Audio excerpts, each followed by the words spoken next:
성경에 나타나는 영적 타락은 항상 성적인 간음에 자주 비유가 됐습니다. 왜냐하면 하나님과 이스라엘 백성들 사이에서의 사랑은 마치 신랑과 신부의 사랑과도 같기 때문이죠. 자, 이런 사랑은 결코 다른 대상과 공유할 수 없는 사랑이고요. 질투가 불같이 일어나는 사랑이다 말씀하고 있습니다. 아가서 8장 6절은 이렇게 말씀하지요. 너는 나를 도장같이 마음에 품고 도장같이 팔에 두라. 사랑은 죽음같이 강하고 질투는 수월같이 잔인하며 불길같이 일어나니 그 기세가 여호와의 불과 같으니라 말씀하고 있습니다.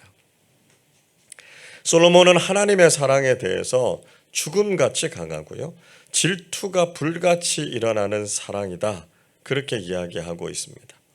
자, 그렇기 때문에 사랑하는 사람과의 사이에서의 사랑은 다른 그 어떤 대상에게도 허용될 수 없는 사랑이라는 것이죠.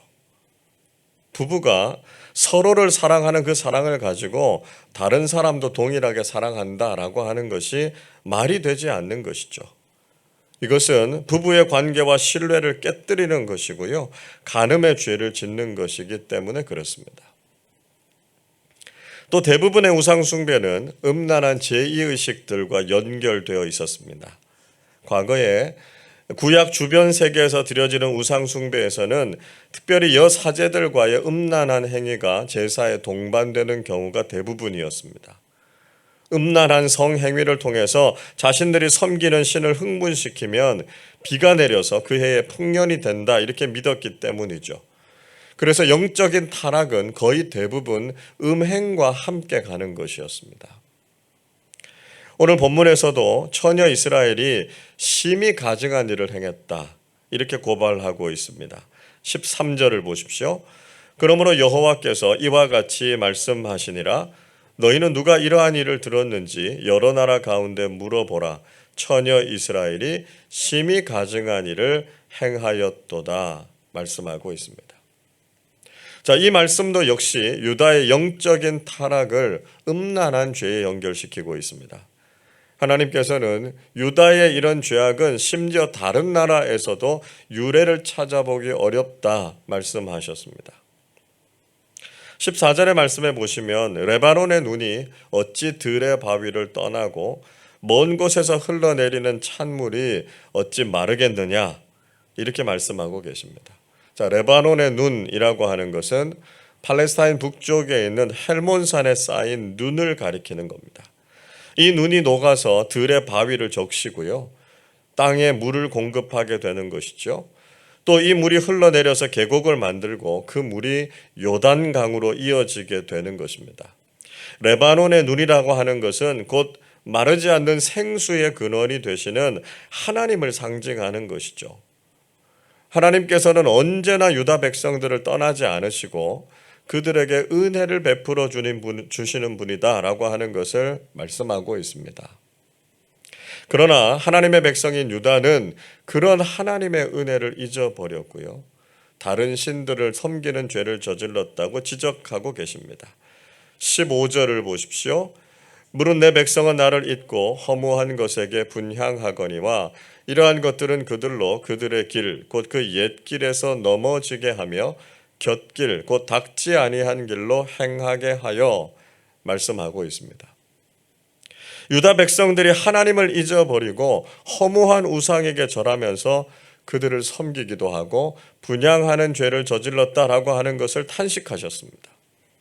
그들은 조상들이 걸었던 옛길을 버리고 곁길, 닦지 않았던 길로 걸었다고 말씀하죠.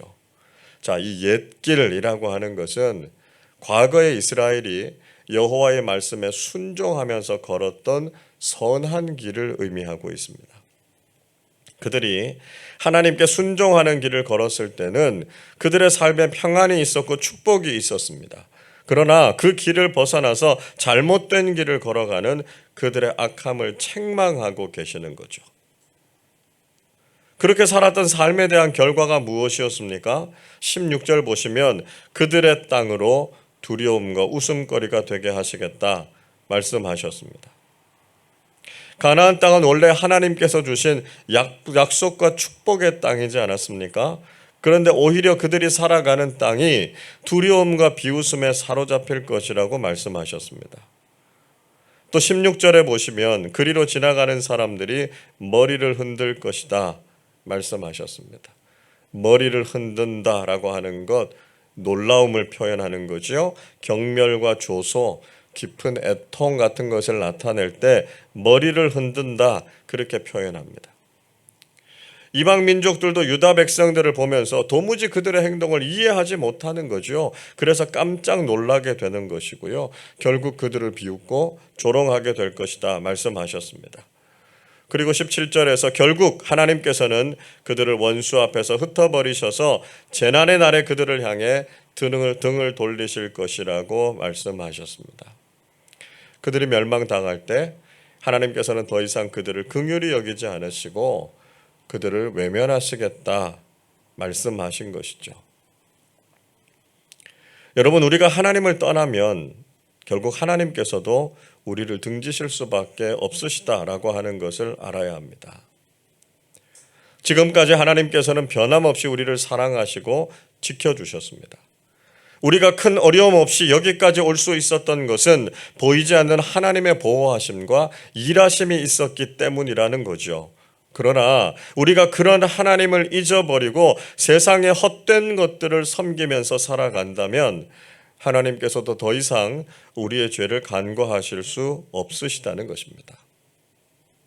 지금 우리가 경험하고 있는 이 참담한 현실을 보면서 우리가 얼마나 하나님을 멀리하고 있었는지에 대해서 깨달아야 한다는 것입니다. 그리고 하나님 아닌 다른 것을 섬긴 영적인 간음에 대해서도 회개해야 한다는 것이죠. 우리는 항상 하나님만 사랑하고 하나님만 바르게 섬겨서 하나님의 얼굴을 우리를 향해 향하시고 우리를 지켜주시는 하나님의 은혜를 경험할 수 있어야 하겠습니다. 자, 예레미야가 이렇게 하나님의 말씀을 바르게 전하니까요, 예레미야를 반대하는 사람들이 있었습니다. 자, 18절 말씀을 우리 같이 읽어보겠습니다. 그들이 말하기를 오라 우리가 꾀를 내어 예레미야를 치자. 제사장에게서 율법이, 지혜로운 자에게서 책략이, 선지자에게서 말씀이 끊어지지 아니할 것이니 오라 우리가 혀로 그를 치고 그의 어떠한 말에도 주의하지 말자 하나이다. 자, 그들은 계략을 짜서 예레미야를 공격하려고 했습니다. 그들의 거짓 예언을 위해서는 진짜 예언자인 예레미야를 제거해야 했습니다. 그들도 제사장에게서는 율법이, 지혜로운 자에게서는 책략이, 선지자에게서는 말씀이 끊어지지 않을 것이다 라고 하는 진실을 알고 있었습니다. 그래서 그들은 예레미야를 거짓말로 모함하고 그의 말을 듣지 말자 이렇게 결의했던 것이죠. 예레미야는 자신의 힘으로는 그들과 맞설 수 없다는 것을 알았습니다.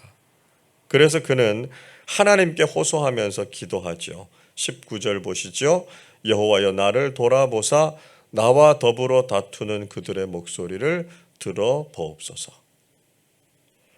예레미야는 하나님께서 자신을 돌아보시도록 그리고 자신을 향해서 공격하는 그들의 악한 소리를 들으실 것을 간청했습니다. 그리고 20절 보시면 예레미야는 하나님의 분노를 돌이키게 하려고 그들에게 유익한 말로 경고하고 그들을 살리려고 했다라고 하는 자신의 모습에 대한 이야기를 하죠. 그러나 오히려 그들은 예레미야를 죽이려고 구덩이를 파서 선을 악으로 갚는 파렴치한 짓을 했다 이렇게 고발하고 있습니다.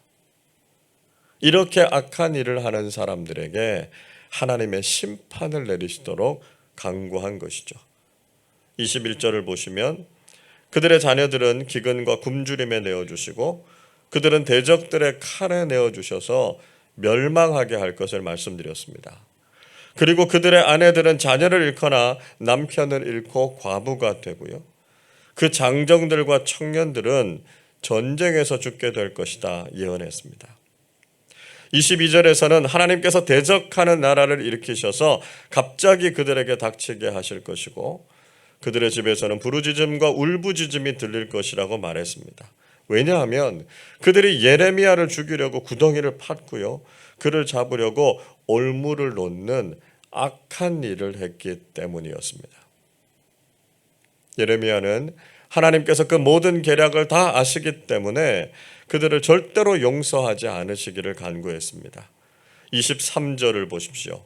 여호와여, 그들이 나를 죽이려 하는 계략을 주께서 다 아시오니 그 악을 사하지 마옵시며 그들의 죄를 주의 목전에서 지우지 마시고 그들을 주 앞에서 넘어지게 하시되 주께서 노하시는 때에 이같이 그들에게 행하옵소서 하니라 말씀합니다. 그들이 악한 계략을 세우는 것을 하나님께서 아시기 때문에 그런 악을 절대로 사하지 마시고 그들의 죄를 지우지 마실 것을 요청했습니다. 결국 하나님께서 그들을 넘어지게 하시고 하나님께서 진노하심으로 그들에게 행하실 것을 간구한 것이죠. 여러분, 우리가 하나님의 말씀대로 진리와 선한 것을 전할 때 우리를 미워하고 공격하는 사람들을 만나게 될 것입니다. 분명히 우리는 그들을 사랑하고 그들을 구원할 의도로 복음의 메시지를 전하죠. 그러나 그들은 이 진리의 말씀을 불편하게 여기고 오히려 그리스도인들을 공격하거나 무시할 때가 있습니다. 물론 우리가 이런 대우를 받는다고 해서 무조건 그들을 미워해서는 안 될 것입니다. 그러나 때로는 우리를 향해서 의도적이고 악한 계획을 가지고 해코지를 하려고 하는 세력들을 만나게 될 때가 있을 겁니다. 하나님께서는 그들의 악한 계획을 아시고 하나님의 공의와 능력으로 그들을 심판하실 것이고요. 우리를 보호해 주실 것입니다. 오늘도 우리가 하나님의 선하심을 믿고 하나님의 뜻에 올바르게 순종해서 하나님의 말씀과 진리를 세상에 전하는 귀한 사명을 잘 감당하는 그리스도인들이 되시기를 주님의 이름으로 축원합니다. 기도하겠습니다. 진리와 공의의 하나님 아버지, 저희들에게 선한 길과 생명의 길을 알게 하시고 그 길로 저희들을 인도하여 주심에 감사를 드립니다.